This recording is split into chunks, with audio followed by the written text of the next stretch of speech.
ये मेरी पत्नी है बाबा, डिप्रेशन का शिकार हो चुकी है, दिन रात दुखी रहती है बाबा, घर में बहुत क्लेश होता है, कृपया इसका इलाज कीजिए, हम लोग बहुत परेशान हैं बाबा।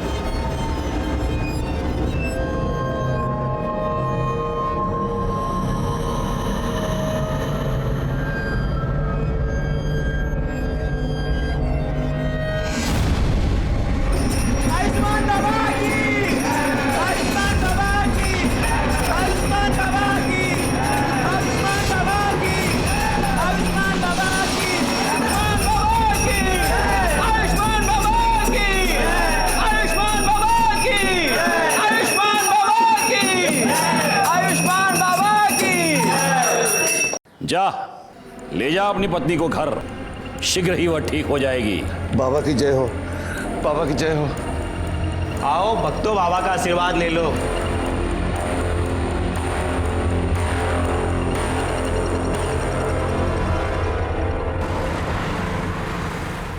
पानी आणि एक ग्लास आणते।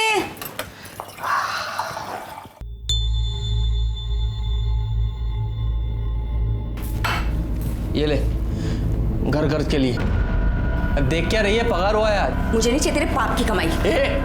क्या बोलिस? पाप की कमाई? ये मेरी मेहनत का पैसा है। मेहनत का पैसा?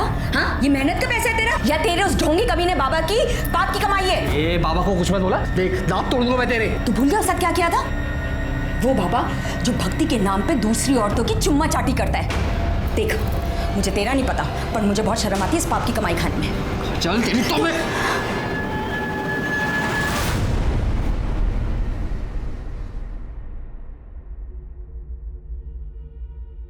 सुनिए, मुझे कुछ पैसे चाहिए थे। देखो साक्षी, तुम्हें अच्छी तरह से पता है मुझे इस तरह के ढोंगी बाबा और उनके चमत्कार पे बिल्कुल विश्वास नहीं है, और ऐसे काम के लिए मैं तुम्हें 1 रुपया भी नहीं दे सकता हूँ। तुम्हें हो या ना हो, पर मुझे है, और ये सब मैं रिया के लिए तो कर रही हूँ ना। देखो साक्षी, मेरी प्यारी रिया को ठीक करने के लिए किसी ढोंगी बाबा की कोई जरूरत नहीं है, और खबरदार तुम इसे किसी के पास लेकर गई ऐसे बाबा के पास।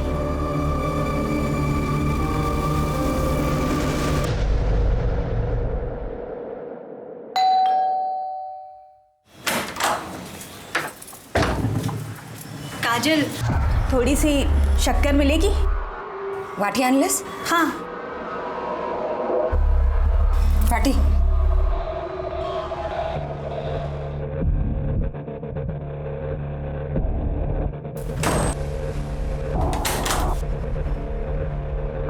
हेगे, और कुछ भी चाहिए? Thank you.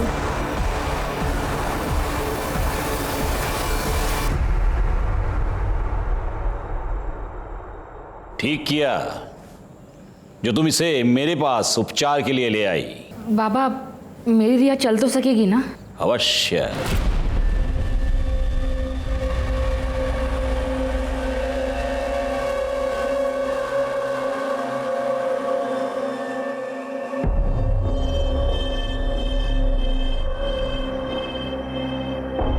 ले, ये तेल है, प्रतिदिन 3 प्रहर इस तेल से तेरी बच्ची के पैरों पर मालिश करना।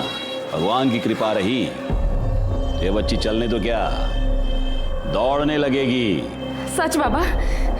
सुना रिया, तू चलने लगेगी? अच्छा बाबा, प्रणाम। चल।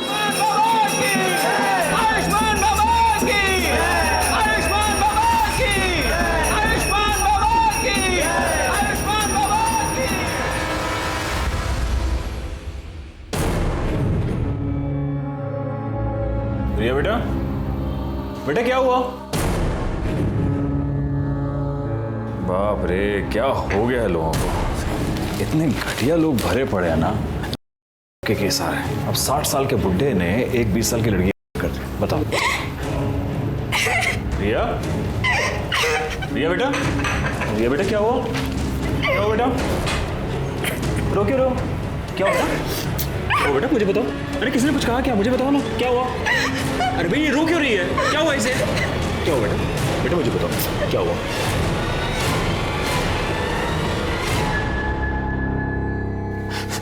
सर सर सर देखिए ना सर, मेरी बेटी के साथ क्या हो गया सर? सर मेरी बेटी के साथ हो गया है सर।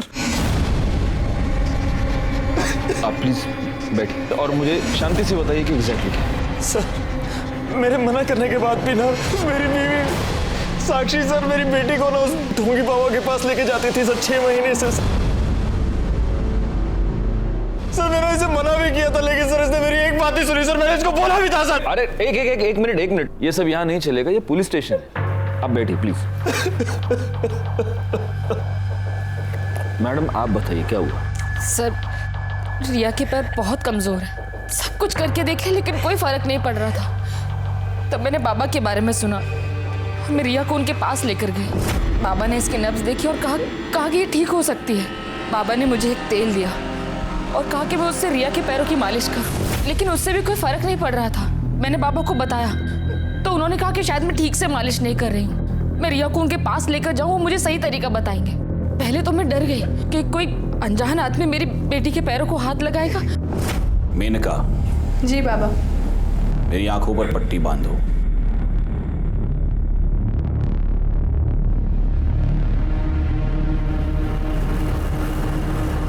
उसके बाद मुझे विश्वास हो गया कि बाबा ढोंगी नहीं है।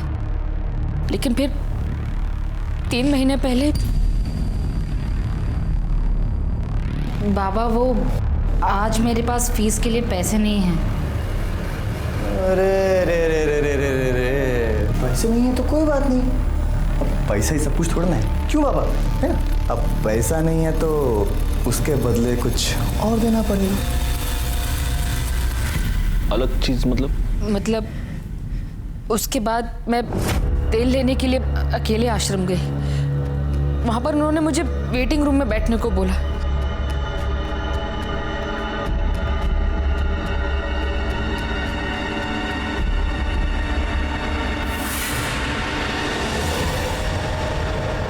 कौन था वो आदमी? पता नहीं सर, लेकिन जब वो शायद तो देखा कि मेरे कपड़े मेरे साथ हुआ था। उसके बाद 2 बार और ऐसा हुआ। 3 बार तेरे साथ रेप हुआ, तूने मुझे बताया तक नहीं। तुझे मजा आ रहा था में और मेरी बेटी को लेकर गई उस ढोंगी बाबा के पास। तुझे कितनी बार बोला था, तुझे कितनी बार बोला इसको मत लेके जाओ। 1 मिनट अभी आप बैठेंगे प्लीज, वरना मुझे आपको बाहर निकालना पड़ेगा। रिया में इंप्रूवमेंट दिख रही थी। अगर मैं तुम्हें बताती तो तुम ट्रीटमेंट रुकवा देते, इसलिए मैंने नहीं बताया। लेकिन फिर 4 दिन पहले 13 तारीख को मैं रिया को लेकर आश्रम गई। आर्यमान ने हमें कहा कि हम वेटिंग रूम में वेट करें, बाबा बाहर गए। उनके शिष्य ने हमें एक शरबत पिलाया, ऐसे पी के हम दोनों बेहोश हो गए। लेकिन बेहोश होने से पहले मुझे याद, आर्यमान मुस्कुरा रहा था। मुझे लगा कि फिर से, लेकिन जब मुझे होश आया तो मेरे साथ कुछ भी नहीं हुआ था। लेकिन रिया वहां से गायब थी और रिया मुझे ट्रीटमेंट रूम में मिली। मैंने आर्यमन से पूछा कि उसने ऐसा क्यों किया, तो उसने कहा कि उसने तो रिया को हाथ तक नहीं लगाया। लेकिन मैं जानती हूँ सर कि आर्यमन ने मेरे रिया के साथ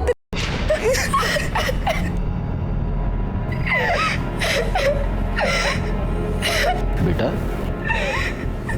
क्या तुमने उस आदमी को देखा? वो आर्यमान था? नहीं, वो आर्यमान नहीं, आयुष्मान बाबा थे। मुझे याद है बेहोश होने से पहले जो आदमी मेरी तरफ आ रहा था उसने वही चोला पहना था जो आयुष्मान बाबा पहनते। इंस्पेक्टर सर प्लीज उस बाबा और उसके बेटे को अरेस्ट कर लीजिए प्लीज सर। प्लीज सर हमें न्याय दिलवा दीजिए प्लीज सर। कामनी मैडम, बच्ची को मेडिकल एग्जामिनेशन के लिए ले चलिए, आप भी जा सकते हैं। बैकवर्ड, हम चल के इस आयुष्मान बाबा से मिलते हैं।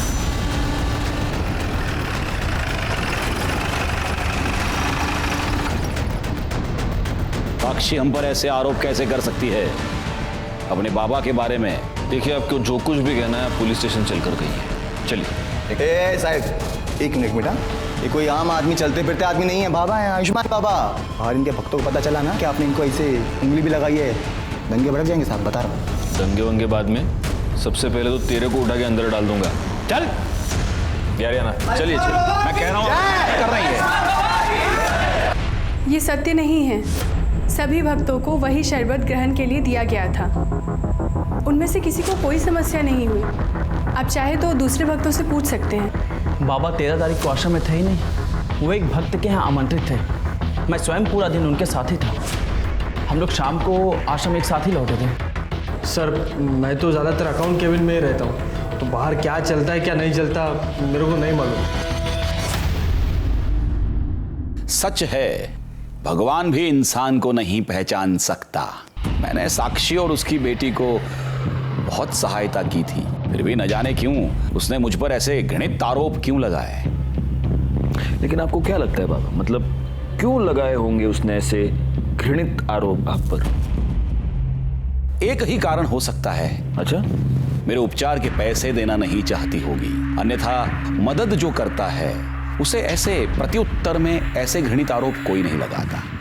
लेकिन उसकी चूक हो गई, वो चूक गई। 13 तारीख को पूरा दिन हम आश्रम में थे ही नहीं।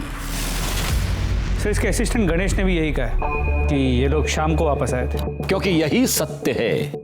हमारा शिष्य गणेश पूरा दिन हमारे साथ था, और जिस भक्त के यहां हम पूरा दिन उपस्थित थे, आप उनसे भी पूछ सकते हैं।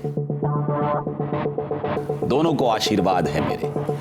अब हम यहां से प्रस्थान करेंगे। अरे नहीं नहीं नहीं नहीं, प्रस्थान वस्थान अब कुछ नहीं कर सकते अभी। क्या है बाबा, आप अक्यूज्ड हैं, तो अब आप यहीं रहेंगे। बैकवर्ड, बाबा को उनकी कुटिया दिखा दो। अब अगले कुछ दिन तक भजन पूजन कीर्तन कीर्तन वहीं पे ले जाओ। चलिए। देखिए ये गलत है। लड़की के कंप्लेन के बाद आयुष्मान बाबा को पुलिस ने रेप के केस में अरेस्ट कर लिया है। अभी भी तुझे लगता है कि तेरा बाबा ढोंगी नहीं है? काजल चुप बैठ। मैं बाबा को बहुत पहले से जानता हूँ, वो ऐसा कर ही नहीं सकते। और अगर हुआ भी है ना तो बाबा ने नहीं किया है, वो उस कमीने आर्यमान ने किया है, क्योंकि वो आर्यमान एक नंबर का। अच्छा, तो फिर पुलिस ने तेरे बाबा को क्यों पकड़ा? हाँ, संभल के रहे, हाँ संभल के रहे, कहीं बाबा तुझे भी अरेस्ट ना करवा दे। सर ये रही रिया की मेडिकल रिपोर्ट। इस रिपोर्ट के मुताबिक रिया की बॉडी पर कोई सीमन नहीं मिला है। ये तो एक्सपेक्टेड ही था। 4 दिन बाद वो लोग कंप्लेंट लिखवाने आए थे। 4 दिन बाद हमें क्या मिलने वाला था? सर एक बात और, रिया की मेडिकल रिपोर्ट से पता चला है कि उसके साथ हुआ है, वो वर्जिन नहीं है। नहीं, लेकिन कमली मैडम ये बात लेकर हम कोर्ट में नहीं जा सकते। बाबा का वकील पहली हियरिंग में ये साबित कर देगा कि रिया खुद एक्टिव थी और अब उसके माँ बाप बाबा को फंसाने के लिए सब चाल चल रहे हैं। नहीं, हमें कोई ऐसा पुख्ता सबूत चाहिए जिससे हम ये साबित कर पाए कि बाबा ने किया है।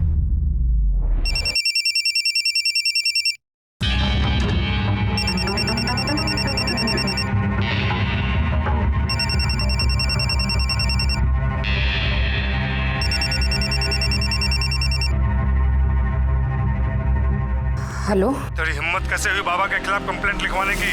भूल गई बाबा कौन है? या तो कंप्लेंट वापस ले, वरना हम तुझे और तेरी बेटी को छोड़ेंगे नहीं। नहीं नहीं, मेरी बेटी को कुछ मत करना। वो कौन है? कौन है? कौन है? कौन बोल रहा है? हिम्मत है तो सामने आके बात कर। अरे फोन पे क्या धमकी दे रहा है? आ सामने। हेलो हेलो, काट दिया। जो भी ऐसे छोड़ूंगा। कहाँ जा रहे हो? अरे पुलिस को इन्फॉर्म करने जा रहा हूँ। नहीं नहीं, उसने धमकी दी है। साक्षी तुम अब भी नहीं समझ रही हो, हमें पुलिस को इन्फॉर्म करना पड़ेगा। ये सब बंद होना चाहिए। नहीं नहीं, आप मेरी बात सुनिए ना। साक्षी प्लीज, देखिए मेरी बात सुन। Please Sakshi.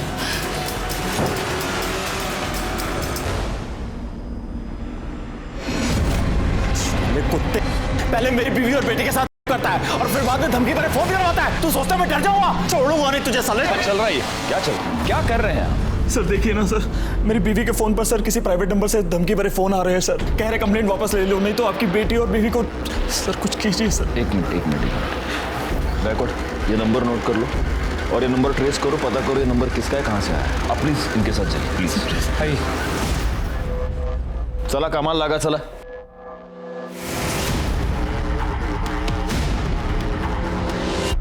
सर आयुष्मान बाबा को बेल मिल गई है। ये तो नहीं था। सिवाय इनकी कंप्लेंट के हमारे पास है ही क्या? फॉर्मेलिटीज पूर्ण कर। सर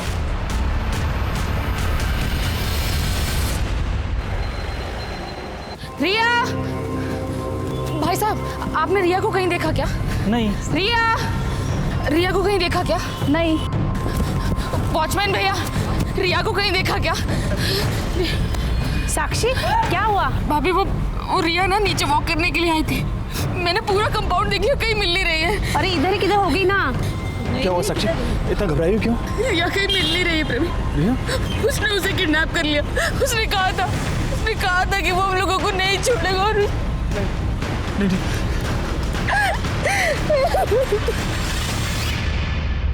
हरामखोर, रिया का तूने किया है ना, मुझे सब पता है। क्या रे बड़ऊ, मैं किया है क्या लगा के रखा है?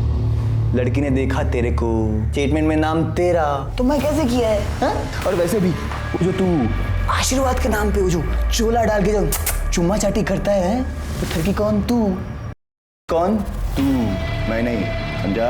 बकवास बंद कर, मुझे सब पता है।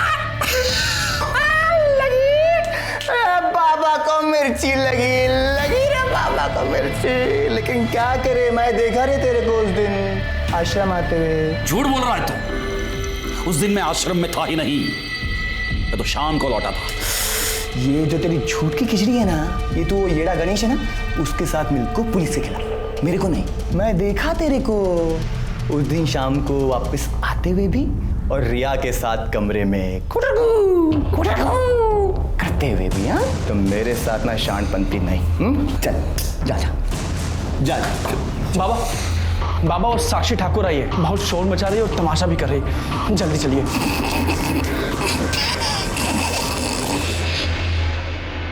सर हमारी बेटी रिया गायब हो गई है सर उसे बचा लीजिए सर। उन्हीं लोगों ने सर किया है ये सब। लेकिन कब से गायब है वो? सर वो शाम को 5 बजे रोज की तरह नीचे वॉक करने गई थी। अपना फोन भी घर पर भूल गई। जब 6 बजे तक घर नहीं आया तो मैं नीचे दिखने के लिए गई। पूरी बिल्डिंग, पूरा कंपाउंड, सब जगह दिख लिया, लेकिन रिया कहीं नहीं मिली। सर उस बाबा ने ये किडनैप किया है सर मेरी बेटी को बचा लीजिए सर। देखिए आप निश्चिंत रहिए, हम जरूर रिया को ढूंढ निकालेंगे।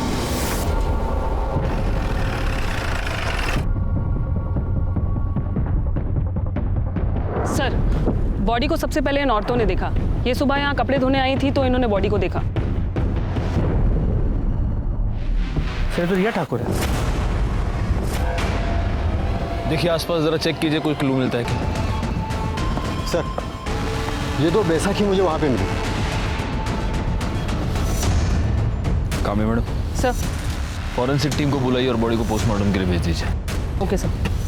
अब इस बाबा का टाइम आ गया है।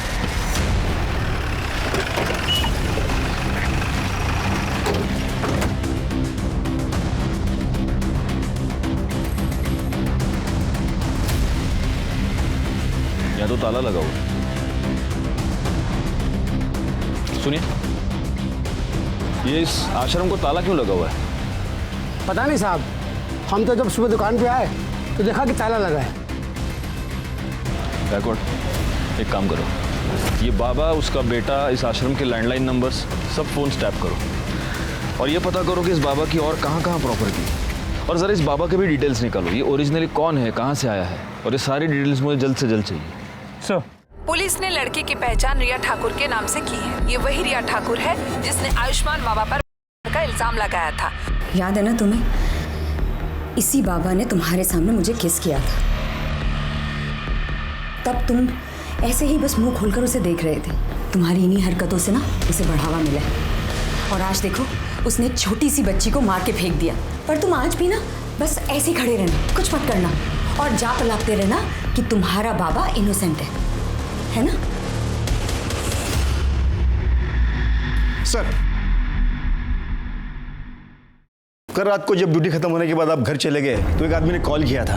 वो कह रहा था कि रिया मर्डर केस के बारे में कुछ जानता है और आपको बताना चाहता है। मैंने उससे कहा कि आप घर चले गए तो उसने कहा कि मैं दोबारा कॉल करूंगा। उसने फ़ोन कट कर दिया और अभी तक उसको कॉल नहीं है। मैं सुबह से ट्राई कर रहा हूँ उसको कॉल करने की, लेकिन मोबाइल स्विच ऑफ आ रहा है। जोशी, पता करो ये नंबर किसका है। हो सकता है इससे हमें कोई इंपॉर्टेंट लीड मिले। Yes sir. रिया ठाकुर की पोस्टमार्टम रिपोर्ट के मुताबिक पहले उसके साथ हुआ था, फिर 18 तारीख की शाम 7 और 8 बजे के बीच उसका गला घोट के उसे मार दिया गया। बॉडी पर सीमेन या कोई ऐसी चीज मिली जिससे मर्डरर को आइडेंटिफाई कर पाए? नहीं सर, बॉडी की फोरेंसिक रिपोर्ट 2 दिन बाद आएगी। 2 दिन? ठीक है, तब तक वेट करते, हो सकता है उससे कोई क्लू मिले। सर आयुष्मान ट्रस्ट के नाम से आयुष्मान बाबा की 4 प्रॉपर्टीज है, बोरीवली, दहिसर, वसई और विरार में। लेकिन चारों प्रॉपर्टीज में कोई रहता नहीं है, वहाँ पे ताला लगा हुआ है। गायकवाड़, एक काम करो, इन चारों जगहों पर सिविल में अपने आदमी रख दो 24 घंटे। पता नहीं क्यों मुझे ऐसा लगता है कि बहुत जल्द यहाँ पर कोई रहने आएगा। सर, हमने आयुष्मान बाबा की डिटेल्स निकाली तो पता चला कि ओरिजिनली वो विरार का रहने वाला है और कुछ साल पहले किसी रामनारायण तिवारी नाम के वैद्य को असिस्ट कर रहा था, उसका कंपाउंडर था। गायकवाड़, एक काम करो, इस रामनारायण तिवारी वैद्य से पूछताछ करो और इस बाबा के बारे में जितनी डिटेल्स हो सके उतनी डिटेल्स निकालो। सर, वो हमारे पास 3 साल काम किया था, हमने उसको सब सिखा दिया था, मालिश करना, हड्डी बिठाना और आयुर्वेद तरीके से उपचार करना, दवाई बनाना भी। लेकिन था बड़ा होशियार, हर काम फटाफट सीख जाता था। लेकिन उसे एक आदत थी, वो आयुर्वेद और एस्ट्रोलॉजी की किताब पढ़ने का बड़ा शौक था। जरा सा भी समय मिले किताब खोल के पढ़ने लगता था। फिर एक दिन आया, कहने लगा कि हम कल से काम पर नहीं आएंगे। हम कहा काहे? बहुत उससे कहा कि रुक जा, लेकिन नहीं रुका, वो चला गया। 1 साल बाद सुनने में आया कि साकिब खान जो है आयुष्मान बाबा बन गए। एक मिनट, ये साकिब खान कौन है? अरे वही आयुष्मान बाबा जो है, वही साकिब खान है। मुस्लिम से हिंदू नाम बदल के बाबा बना। और ये आर्यमन उसका बेटा इमरान। हाँ, जब उसकी जोरू मरी तो इमरान 2 साल का रहा होगा, तो इसने माँ का भी प्यार दिया, बाप का भी प्यार दिया। बहुत लाड करता था और लाड प्यार के चक्कर में लड़का खराब हो गया। अच्छा, ये आयुष्मान बाबा मतलब आपका साकिब खान जब ये आपके पास काम किया करता था तो जो महिला इलाज करवाने के लिए आती थी उनके साथ कभी उसने बदतमीजी की थी? ना, कभी कोई बदतमीजी नहीं। अच्छा, उसके किसी रिश्तेदार को आप जानते हैं? नहीं, बस परिवार का मालूम था, सो हमने बता दिया।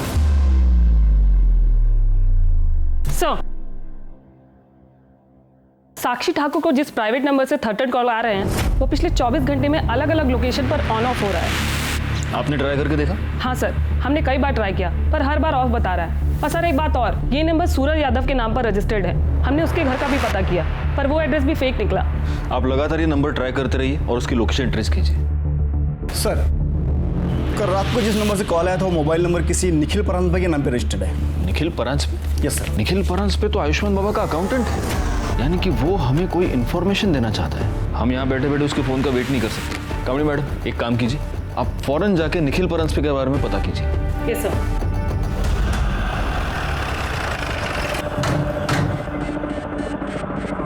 क्या आप बता सकती हैं कि काजल और निखिल कहाँ गए हैं? हाँ मैडम, कल शाम को करीब 8 बजे मैंने काजल और निखिल दोनों को एक साथ जाते देखा। मैं तो खुद हैरान थी कि दोनों एक साथ कहाँ जा रहे हैं। मतलब 24 घंटे लड़ाई झगड़ा करते रहते हैं। किस बात पे? अब ये तो नहीं पता मैडम। एक बार मैंने काजल से पूछने की कोशिश की थी तो उसने मुझे कुछ नहीं बताया, लेकिन हाँ, उसका वो हीरो है ना, उसको जरूर बताया होगा। हीरो? कौन हीरो? अब ये तो ज़्यादा तो मुझे कुछ नहीं पता, लेकिन हाँ, कुछ हफ्तों पहले जब मैं मार्केट से घर वापस आ रही थी तब मैंने देखा कि वो काजल का बॉयफ्रेंड था। अब ये सब तो मुझे नहीं पता, लेकिन हाँ, वो तभी आता था जब निखिल घर पर नहीं रहता था। कुछ दिनों पहले मैं काजल के घर शक्कर लेने आई थी, तब मैंने उसे बैठा देखा था। पहचान सकती हो कौन है वो? स्केच बनवा सकती हो? वो तो मैं नहीं बता सकती क्योंकि मैंने उसे सिर्फ 2 बार देखा है और वो भी पीछे से। निखिल और काजल का फ़ोन नंबर और फोटो तो होगा ही आपके पास? जी। मतलब आयुष्मान बाबा सादिक खान है जो फ्रॉड करने के लिए एक हिंदू बाबा बना। गायकवाड़, मैंने तुम्हें उसके प्रॉपर्टीज पर नजर रखने के लिए कहा था, उससे कुछ पता चला? नहीं सर, अब तक तो वहाँ कोई भी नहीं आया और आसपास के लोगों से पूछताछ की तो समझा कि उन प्रॉपर्टीज में हमेशा ताला होता है। वहाँ किसी को आते जाते देखा नहीं है। उसके बैंक अकाउंट चेक किए? उसे पैसे की जरूरत तो पड़ती होगी। वहाँ से भी कोई लीड नहीं मिल पाया। जब से बाबा गायब हुआ है अकाउंट्स में ना कोई पैसे डिपॉजिट हुए हैं ना ही विड्रॉ। बड़ी अजीब बात है, एक फ्रॉड बाबा गायब होता है, उसके साथ उसका अकाउंटेंट गायब होता है और साथ में अकाउंटेंट की बीवी भी गायब होती है। अच्छा, अभी कामड़ी मैडम ये बता रही है कि बीवी का किसी के साथ अफेयर चल रहा था। हो सकता है इन दोनों के बीच में बहुत झगड़े थे इसीलिए उसका अफेयर चल रहा था, या फिर उसका अफेयर चल रहा था इसलिए झगड़े थे। कोई और रीजन लगता है? सर मुझे तो लगता है झगड़े का रीजन उसकी बीवी का अफेयर ही हो सकता है। लेकिन अगर ऐसा है तो कल शाम को दोनों एक साथ कहाँ पर गए थे? कहीं ऐसा तो नहीं कि मर्डरर को पता चल चुका था कि निखिल पुलिस को कोई इन्फॉर्मेशन देने वाला है, इसलिए इन दोनों मियाँ बीवी को साथ में कहीं पर बुला लिया? सर मुझे लगता है कि ये निखिल काजल और उसके बॉयफ्रेंड को कन्फ्रंट करना चाहता था, इसलिए उन्हें साथ लेकर गया। मगर काजल और उसके बॉयफ्रेंड ने निखिल को गायब कर दिया और दोनों भाग गए। पॉसिबल, लेकिन फिर भी ये थियरी है गायकवाड़। हम कंफर्म ये नहीं कह सकते कि निखिल अपनी बीवी के अफेयर की वजह से गायब है या फिर बाबा की वजह से। और गायब होकर गया कहाँ? सर गोरे के जंगल एरिया में एक लाश मिली है।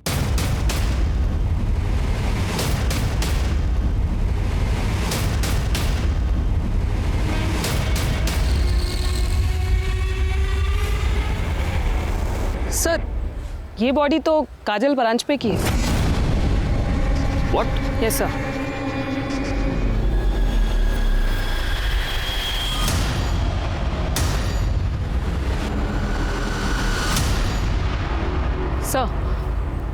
सर ये एक नहीं 2 बॉडीज हैं। क्या? मेरा मतलब है सर, एक बॉडी में 2 डेड बॉडी।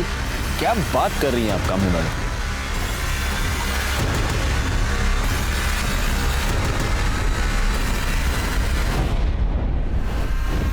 बॉडी का निचला हिस्सा किसी आदमी का है और ऊपर का हिस्सा औरत का है। या तो ये निखिल हो सकता है या फिर काजल का बॉयफ्रेंड। ये हो सकता है कि निखिल ने काजल को और उसके बॉयफ्रेंड का मर्डर करके उन दोनों की लाश को ऐसे इस तरह से सिल दिया होगा। पर सर बॉडी को कोई इस तरह स्टिच क्यों करेगा? हो सकता है वो ये स्टेटमेंट करना चाहता हो कि तुम दोनों का अफेयर था, तुम दोनों एक साथ आना चाहते थे, लो मैंने तुमको मार के एक कर दी। निखिल तो साइको लग रहा है। बिल्कुल है, लेकिन ये सब तब तक एक थियरी है जब तक हमें ये पता नहीं चलता कि ये बॉडी का निचला हिस्सा आखिर किसका है। कामनी मैडम सर, बॉडी को पोस्टमार्टम के लिए भेजने का इंतजाम कीजिए और फॉरेंसिक टीम को बुला लीजिए। Yes sir. गायकवाड़ आओ। पता कैसे चलेगा कि ये बॉडी का निचला हिस्सा किसका है? सर एक आइडिया है। काजल के नेबर्स ने कहा था कि उन्हें यहाँ 1 साल हो गया है। हो सकता है इस बीच वो कभी बीमार पड़े और कभी अपना ब्लड टेस्ट किया, तो आसपास के लैब से कुछ इन्फॉर्मेशन मिल सकती है। मतलब ब्लड ग्रुप से? जी सर। Good idea. एक काम करो, उनके घर के आसपास जितने भी पैथोलॉजी लैब्स है वहाँ पर पता करो इमीडिएटली। सर पैथोलॉजी लैब से मिली रिपोर्ट और पोस्टमार्टम रिपोर्ट में जो ब्लड ग्रुप आया है उससे ये साफ होता है कि लोअर बॉडी निखिल परांजपे की है। नहीं, लेकिन अगर निखिल परांजपे और काजल के बॉयफ्रेंड का ब्लड ग्रुप सेम हुआ तो? सर ये तो मैंने नहीं सोचा था। पोस्टमार्टम रिपोर्ट के मुताबिक काजल का मर्डर 19 मई को रात 9 से 10 के बीच हुआ है और मृणाल ने हमें बताया कि उसने उन दोनों को 8 बजे घर से निकलते हुए देखा। मतलब निखिल ने यहाँ फोन करने के तुरंत बाद।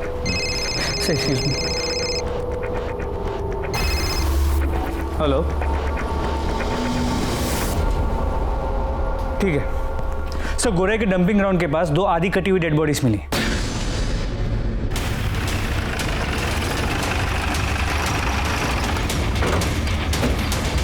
सर मैंने आपको फ़ोन किया था सुबह जब काम पे जा रहा था, तभी ये मैंने देखा और 100 नंबर पे मैंने डायल किया। थैंक्स। सर ये बॉडी तो निखिल की है। मतलब इसे इतना तो क्लियर हो गया कि उस बॉडी का निचला हिस्सा निखिल का था। सर सिर के पीछे गहरी चोट है, हो सकता है मौत की वजह ये चोट ही हो। सर ये देखिए।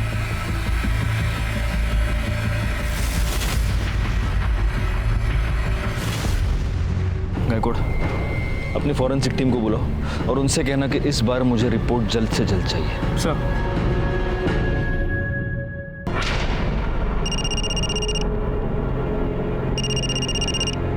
हाँ सर। कोई अपडेट? सर मैं यहाँ पे कब से नज़र रखे हुए हूँ लेकिन कोई हलचल नहीं। सर मैं यहाँ पे कब तक रुकूँ? वो बोलता हूँ मैं, लेकिन अभी के लिए वहाँ पे नज़र रखो। ठीक है सर, ओके।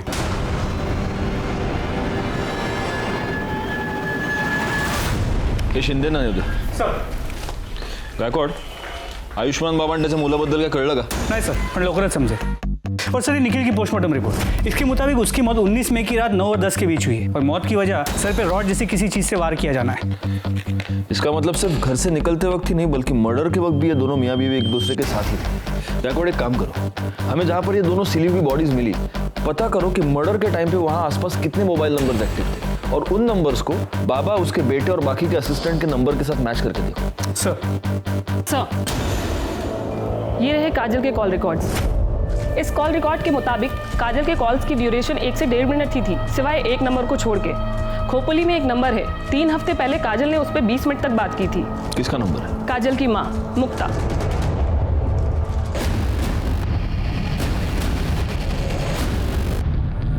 बडी अभागन थी मेरी काजल.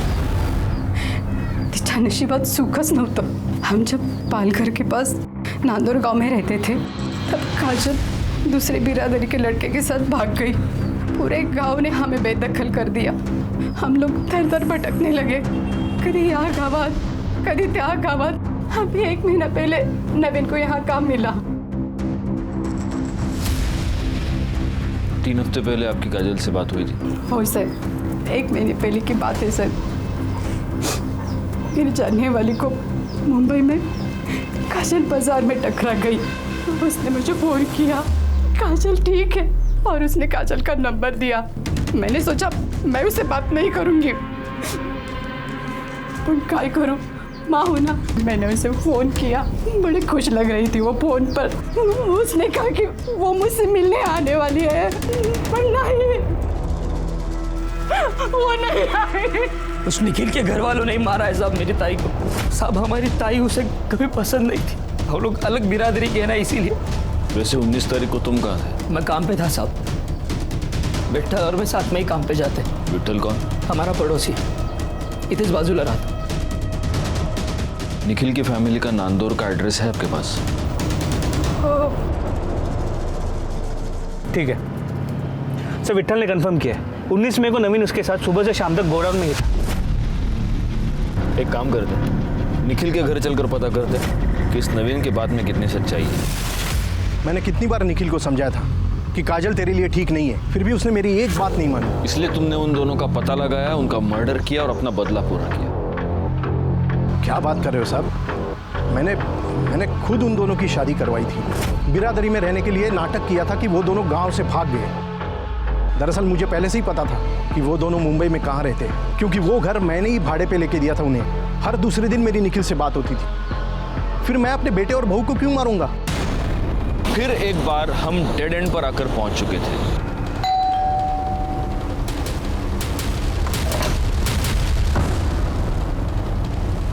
जी, आपका नाम?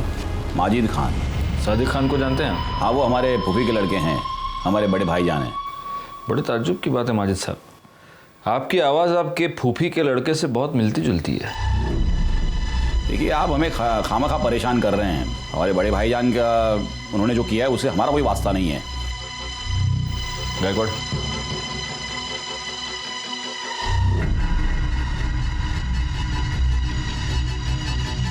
बड़े ताज्जुब की बात है.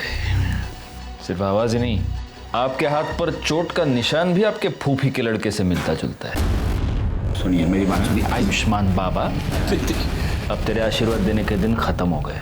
अब हम तुझे आशीर्वाद देंगे. सर, मुसलमान होके मैं आयुर्वेद या ज्योतिष का धंधा नहीं कर सकता, इसलिए फिर सादिक खान से मैं आयुष्मान बाबा बन गया. सर, मुझे बहुत जल्दी फेमस होना था, बहुत जल्दी बहुत सारे पैसे कमाने थे, इसीलिए वो लिप किस वाला आइडिया लगाया. साक्षी और रिया के अलावा और कितनी औरतों का किया है? नहीं सर, मैंने किसी का नहीं किया है सर. ना मैंने ना मेरे बेटे ने सर किसी का बेजा फायदा नहीं उठाया है. मानता हूँ सर कि वो बदजबान है, थोड़ा बेकाबू हो गया है, लेकिन सर वो ऐसा कुछ करेगा, किसी को इस तरह नुकसान पहुंचाएगा, ये मैं नहीं मानता. वो बेकाबू हो गया या तूने होने दिया? सर, शुरू में मैंने उसे काबू में करने की कोशिश की, लेकिन इसको मशवरा देना सिखाऊं कैसे? आज के बाद अगर मेरे को मशवरा दिया ना जबरन, तो साले पूरी दुनिया को बता देगा मैं कि तू कोई बाबा नहीं है रे, तू मुसलमान है क्या? हाँ, चल चल अब खड़ा हो, 25,000 लेके तो. अरे ऐश करने की, अरे चल जा खड़ा हो. लाता. अच्छा ये बता, निखिल के साथ तूने क्या किया? निखिल के साथ? सर, उसके साथ मैं क्यों कुछ करूंगा? क्योंकि तुझे ये पता चल चुका था कि रिया मर्डर केस में निखिल हमें कोई इन्फॉर्मेशन देने वाला था. नहीं सर, मुझे इसके बारे में कुछ नहीं पता है, बल्कि मैं तो उसे नौकरी पर भी नहीं रखने वाला था जिस दिन से मैंने काजल के बारे में सुना है.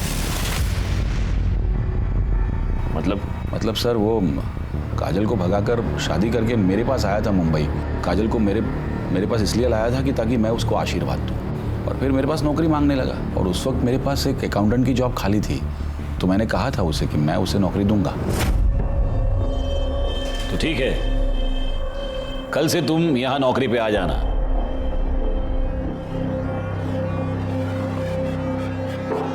मेरी बीवी है।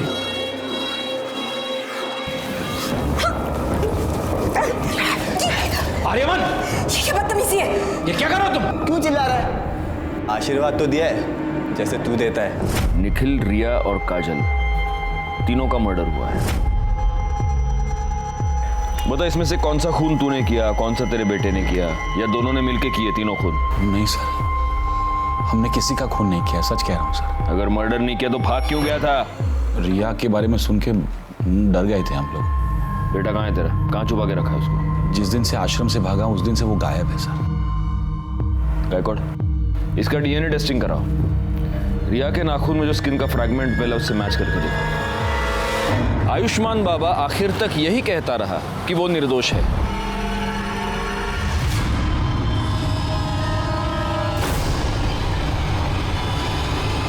ताई की वजह से हमने बहुत दुख देखे थे साहब। मैं उससे बदला लेना चाहता था, पर पता नहीं था कि वो कहाँ रहती है। फिर पता चला कि आई को उसका फोन नंबर मिला है। तो तू पहली बार में ही कामयाब हो गया।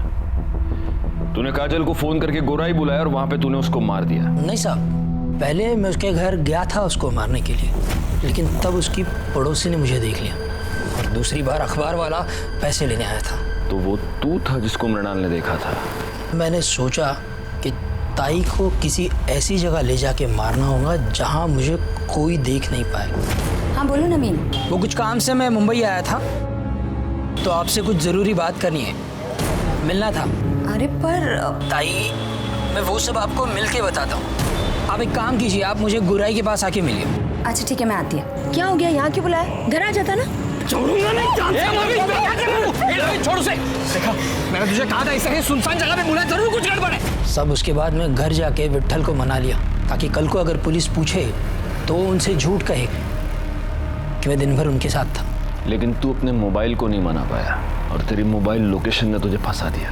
निखिल और काजल के मर्डर की चार्जशीट फाइल करो इसके ऊपर।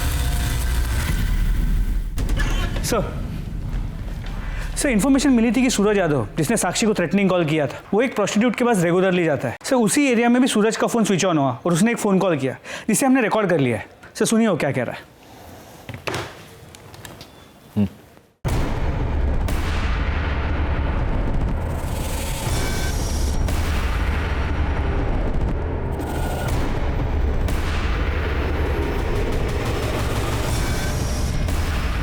एक मिनट गायकवाड़, इसका नाम सूरज यादव है ना? तो ये इस तरह से हिंदी क्यों बोल रहा है?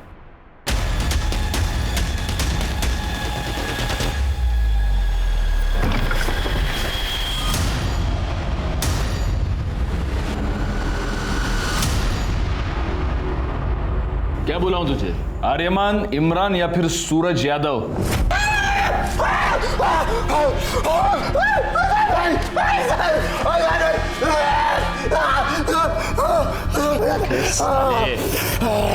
रिया के नाखून में जो स्किन मिला है ना, उससे तेरे बाप का डीएनए 50% मैच होता है। इसका मतलब तेरा पूरा 100% होगा। इसलिए मैं बोल रहा हूँ नाटक मत कर, क्योंकि हम ये आसानी से प्रूव कर सकते हैं कि तूने रिया का मर्डर किया। बोल साहब, साक्षी और रिया का नहीं किया है साहब। अब्बू का चोला अपने ऊपर डाल लिया था कि कहीं बीच में थोड़ा बहुत भी होश आए तो लगे कि अब्बू ने गलत काम किया है। मर्डर क्यों किया रिया का? मैं बस कंप्लेंट वापस करवाना चाहता था साहब, पर वो रिया का बाप है ना, फोन पे बहुत अकड़ रहा था साहब, बहुत उल्टा सीधा बोला मेरे को, दिमाग पूरा जला गया था मेरा। बस मैंने सोच लिया था साहब कि इस साले को सबक सिखा के रहेगा मैं। तो मेरे को पता था कि रिया रोज शाम को ना कंपाउंड में वॉक करने को आती, और साहब उसके बाद उसकी बॉडी रात को मैं ठिकाने लगा दिया। पर ये सब बूढ़ा हुआ ना, वो मेरा अब्बू, उसने मेरे को सब करते हुए देख लिया था साहब, बहुत घबरा गया था साहब, वो बहुत डर गया था, जबरदस्ती मेरे को छुपाया साहब। साक्षी और रिया पर करने के जुर्म में और रिया के मर्डर के जुर्म में तुमको अरेस्ट कर रहा हूँ। चार्जशीट फाइल करो। फॉरेंसिक रिपोर्ट से यह साबित हो गया कि वो स्किन आर्यमान की थी। निखिल काजल मर्डर केस और रिया मर्डर केस फाइनली सॉल्व हो गए। नवीन, जिसने अपनी बहन को एक भयानक, एक दर्दनाक मौत दी, उसका पूरा प्लान उसकी फोन की वजह से फेल हो गया। रिया, जो कि शारीरिक रूप से कमजोर थी, अपने मां के अंधविश्वास और अंधभक्ति की भेंट चढ़ गई। इसी के साथ मैं सीनियर इंस्पेक्टर राजेश जाधव आपसे विदा लेता हूं। दोबारा मिलूंगा तब तक सतर्क रहिए और देखते रहिए क्राइम पेट्रोल दस्तक, क्योंकि मकसद बताना नहीं, बचाना है। जय हिंद।